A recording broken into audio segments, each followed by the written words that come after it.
हमारे सभी पाठकों को प्यार भरा नमस्कार। तो दोस्तों, आज की कहानी है आखिर यह तुम्हारी माँ का घर है। बहू, तुम्हें कितनी बार बोला है कि समय पर घर आ जाया करो, पर शायद तुम्हें मेरी बात समझ में नहीं आती। आरोही जैसे ही घर में प्रवेश करती है, देखा हॉल में उसकी दोनों ननद सासू माँ प्रेमलता जी के साथ ठहाके लगा रही थी। आ गई तुम्हें सुबह कहा था ना घर जल्दी आ जाना, फिर कहाँ अटक गई थी? देखो तुम्हारी ननद घर आई है। अरे माँ, ऑफिस में पार्टियाँ होती रहती है, कहीं वहीं चाय नाश्ता कर रही होगी भाभी। क्यों भाभी? ताने कसते लहजे में अंजलि बोली। जिस तरीके से प्रेमलता जी बातें बोलती थी, उन्हें देख दोनों बेटियां भी भाभी पर उसी तरह ताने कसती रहती। नहीं दीदी, अभी क्लोजिंग का टाइम है, काफ़ी सारी फाइलें तैयार करनी होती है, बस उसी में देर हो गई। मगर मम्मी जी, आपने बताया नहीं था कि दीदी लोग आने वाले हैं? अरे इसमें बताने की कौन सी बात है, यह मेरी बेटियों का घर है, उनका पूरा हक बनता है। अंजलि सोनम दोनों का मन किया तो आ गई बेचारी, तो बोल रही थी भाभी घर में नहीं है, आप परेशान हो जाओगी। मगर मैंने कहा अपने घर में आने के लिए किसी की परमिशन लेने की ज़रूरत नहीं है, आराम से आ जा सकती हो। आखिर यह तुम्हारी माँ का घर है और इस पर पहला अधिकार तुम दोनों बेटियों का है। और तुम हर बार यह क्यों भूल जाती हो? मेरे सामने और मेरे बाद में इस घर की जिम्मेदारी तुम्हारी है। घर में बहन बेटियां या फिर कोई मेहमान आए, सब तुम्हें ही संभालना है। नौकरी करने की इजाज़त दी है, इसका मतलब यह नहीं है घर परिवार की जिम्मेदारियों से मुक्त कर दिया तुम्हें। अब जाओ, जाकर काम करो। जी मम्मी जी, बिल्कुल सही कहा, पहला अधिकार आप लोगों का ही है। अच्छा, मैं अभी चाय नाश्ते का इंतज़ाम करती हूँ। हाँ, सिर्फ चाय नाश्ते में नहीं टकराना है, खाने की तैयारी करो। मुझे अच्छे से पता है तुम्हें इसमें भी तकलीफ़ होगी, मुझे भी रसोई में लगना पड़ेगा। रुको माँ, अब आपके आराम करने का समय है, घर में बहू आ गई है, कब तक यूं ही रसोई में काम करती रहोगी? अंजलि सोनम दोनों एक साथ बोल पड़ी। कहती तो तुम ठीक हो, एक काम करो बहू, तुम सिर्फ कढ़ी चावल, मटर पनीर, सूखी सब्जी, गोभी आलू, बच्चों को पनीर के पराठे, मेरे लिए रोटियां, मीठे में कुछ अच्छा सा और सलाद बनाना मत भूलना। अब आरोही क्या बोलती, यह तो हर बार ही होता है।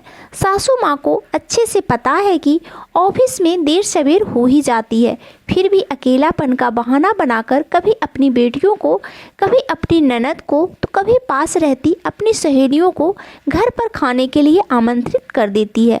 कभी कभी तो पहले से बता देती है, पर कभी कभी सरप्राइज विजिट्स के नाम पर बहू की परीक्षा लेती है कि अब अचानक बहू थकी हारी ऑफिस से आकर ससुराल की जिम्मेदारियां उठा पाएगी कि नहीं, ये कोई नहीं सोचता। क्या करती, शादी को 8 महीने हो गए हैं।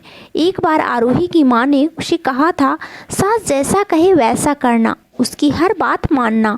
वह तुम्हें नौकरी की इजाज़त दे रही है, तुम उनकी हर बात को अपने सर माथे पे लगाना।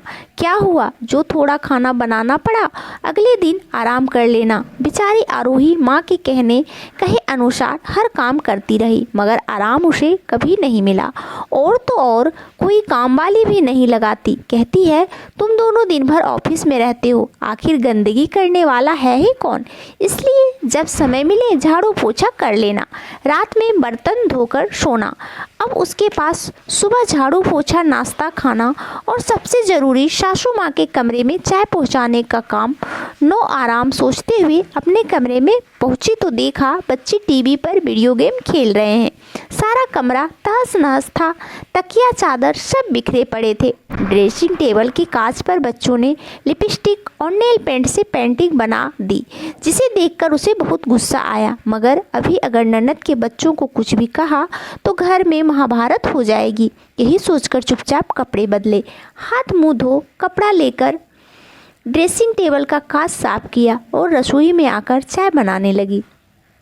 अच्छे से पता था कि कोई मदद के लिए आगे नहीं आने वाला। अरे भाभी, मेरे लिए चाय मत बनाना, हम तो कॉफ़ी पियेंगे, छोटी ननद ने आवाज़ लगाई। नई फरमाइश। आरोही चाय कॉफ़ी सूखा नाश्ता टेबल पर सजा देती है। बहू कुछ नहीं तो गर्मा गर्म पकौड़े बना देती। कौन सी ननद रोज़ रोज़ आकर तुम्हारा राशन खाती है।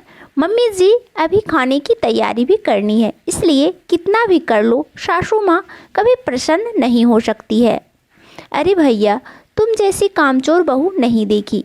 हमने तुम्हें नौकरी करने की इजाज़त दी है और तुम हो कि हमारी घर की बेटी को कुछ अच्छा बनाकर नहीं खिला सकती। भाभी, अगर ऐसी बात है तो अगली बार से हम आना बंद कर देंगे। हमें तो लगता है आपको अकेले रहना ही पसंद है। ऐसा करो, आप खाना तो रहने ही दो, हम लोग थोड़ी देर में वापस चली जाएंगी। बड़ी ननद थोड़ी रोष से बोली। अरे दीदी, आप लोग आए हैं और जाने की बात कर रहे हैं। देखो तो भाई, सुदीप ऑफिस से लौट कर आया था और अपनी बहन की बात सुन बोला। अरे नहीं भैया, हम तो मजाक कर रहे थे। आखिर ननद भाभी का रिश्ता ही मस्ती मजाक का होता है। थोड़ा बहुत भाभी को तंग कर लिया तो कौन सी बड़ी बात हो गई।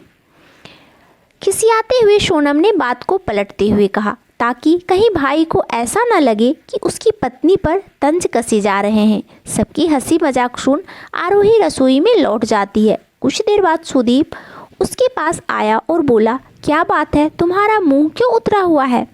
कोई बात है तो बताओ। कुछ भी तो नहीं। देखो, तुम मुझे बताओगी नहीं तो मुझे पता कैसे चलेगा? और आज तो तुम्हारी मीटिंग थी ना, कुछ हुआ है ऑफिस में? सुदीप ने इतने प्यार से पूछा तो आरोही बोली, देखिए, मुझे ऑफिस जाने से पहले फिर लौटकर घर के काम करने से कोई एतराज़ नहीं। छुट्टी वाले दिन रसोई में काम करने से परहेज नहीं, मगर अचानक आए मेहमान मुझे परेशान कर देते हैं। अब देखिए, कढ़ी चावल, सब्जी, पराठे, मीठा सभी कुछ तैयार करने में कितना वक्त लगेगा। फिर सारी रसोई भी समेटनी होती है। कल फिर ऑफिस है। मैं भी थक जाती हूँ, मगर मुझे अच्छे से पता है मैं पराए घर से आई हूँ और ये उनका घर है। वह जो चाहे वह करे, मैं उन्हें कुछ बोलने वाली कौन होती हूँ। आरोही की बात सुन सुदीप को सारा माजरा समझ में आया।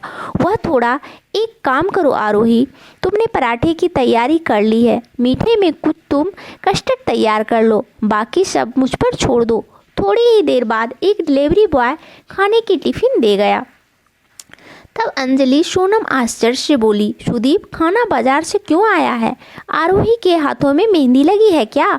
नहीं दीदी, मेरे दोस्त ने टिफ़िन सेंटर शुरू किया है। जब मैंने आरोही से खाने का मेन्यू पूछा तो मुझे याद आया, उसने मुझे कार्ड देते समय बोला था, मेरे यहाँ कढ़ी चावल, आलू गोभी, पनीर की सब्ज़ी स्पेशल बनाई जाती है। तो मैंने सोचा क्यों ना आपको कुछ हटके स्वाद चखाया जाए।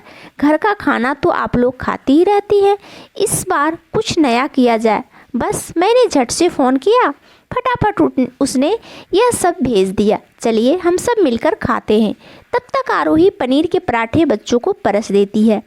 सुदीप के सामने दोनों बहनें आगे कुछ कह नहीं पाई, मगर प्रेमलता जी तमक्कर अपने कमरे में चली गई। तब आरोही पास आकर बोलती है, आपने ये क्या किया? मैं सब बना ही रही थी, लगता है मम्मी जी नाराज़ हो गई।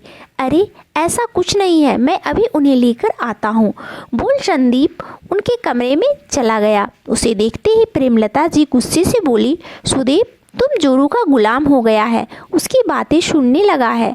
उसके कहने पर तूने हम लोगों के लिए टिफ़िन मंगवाया है। क्या हुआ जो महारानी थोड़ा सा खाना बना देगी? हम घर वाले ही हैं ना, कोई मेहमान तो है नहीं। आखिर हमने उसे नौकरी करने की इजाज़त दी है, घर तो उसे संभालना ही पड़ेगा। माँ, नौकरी तो मैं भी करता हूँ, मगर घर में क्या हो रहा है यह तो मेरी जिम्मेदारी नहीं। लेकिन अब लगता है हर मर्द को यह देखना चाहिए कि उसके पीछे घर में क्या हो रहा है। जब आरोही को नौकरी करने के लिए इजाज़त है तो मेरी तरह उसे भी घर के काम नहीं करने चाहिए, मगर वह तो बराबर कर रही है। माँ, आप ऐसे ही मनमानी करती रही, एक दिन उसकी हिम्मत भी जवाब दे जाएगी। वैसे भी देख रहा हूँ आजकल दीदी लोग अचानक ही आ जाती हैं। आपको क्या लगता है उसको समझ में नहीं आता? अभी तो वो लिहाज में चुपचाप आप लोगों की मनमानी सहन कर रही है। कल को बोलना शुरू किया तो मुझे लगता है आपको खाना टिफ़िन सेंटर से ही खाना मंगवाना पड़ेगा। इसलिए कहता हूँ सुधर जाओ। बहू की परीक्षा लेना बंद करो। फिर माँ प्रेमलता जी का हाथ पकड़कर बोला, माना वो दूसरे घर से आई है, मगर अब वो भी इस घर की हिस्सा है। मम्मी, आप उसे जितना प्यार और अपनापन दोगी, उससे दुगना वो आपको लौटाएगी। बस एक ही रिक्वेस्ट है, आप उसकी मदद नहीं करना चाहते मत कीजिए, मगर उसे परेशान करने के नए नए बहाने ढूंढना बंद कीजिए। मैंने देखा है, आरोही ऑफिस से कितनी भी थकी हारी आई हो, रसोई में काम करती है, उसके बाद देर रात जागकर प्रोजेक्ट पूरा करती है, फिर सुबह जल्दी उठकर चाय नाश्ता खाना और कुछ काम ही निपटा कर जाती है। मम्मी, वह कोई मशीन तो है नहीं जिससे दर्द तकलीफ थकावट नहीं होती। बहू भी आपकी बेटी की तरह इंसान ही है, ज़्यादा नहीं तो थोड़ा ख्याल आपको रखना ही होगा। सही कहा बेटा, मैं तुम सब भाई बहनों के लिए एक अच्छी माँ तो बन गई, मगर अपनी बहू के लिए अच्छी सास नहीं बन पाई। चलो, अभी भी देर नहीं हुई है, जो भी गलती हुई उसका सुधार तो कर ही सकती हूँ। यह कोई मेरे आराम करने का समय नहीं है, बल्कि मुझ पर दोहरी जिम्मेदारी है। बहू को घर के तौर तरीके सीखने हैं, साथ में उसका पूरा सहयोग भी करना है, जैसे मैं अपने बच्चों का किया करती हूँ। बोल प्रेमलता जी कमरे से बाहर आई, आरोही से बोली, सारा खाना टेबल पर लगा दो, हम सब मिलकर खाएंगे। और बेटा, कल से नाश्ता बनाने में मैं तुम्हारी मदद करूँगी और सोच रही हूँ एक काम वाली रख लूँ ताकि तुम्हारी मदद हो सके। मेरी मिलनसार व्यवहार के कारण मेहमान कुछ ज़्यादा ही आते हैं, मुस्कुराकर बोली। सब मिलकर खाना खाने में व्यस्त हो गए। इधर आरोही सोच रही थी, देर आए दुरुस्त आए, कम से कम अपनी बात रखने से मुश्किल का हल तो मिल गया। दोस्तों, हमारे समाज में बहू पर अत्याचार होना या उन्हें शारीरिक या मानसिक प्रताड़ना देना नया नहीं है, यह सदियों से चला आ रहा है। आज भी बहू को सम्मान नहीं मिल पाया है जिसकी वह हकदार है। जमाना चाहे कितना भी आगे क्यों न बढ़ जाए, पर वह औरत को सम्मान देने में असफल रहा है।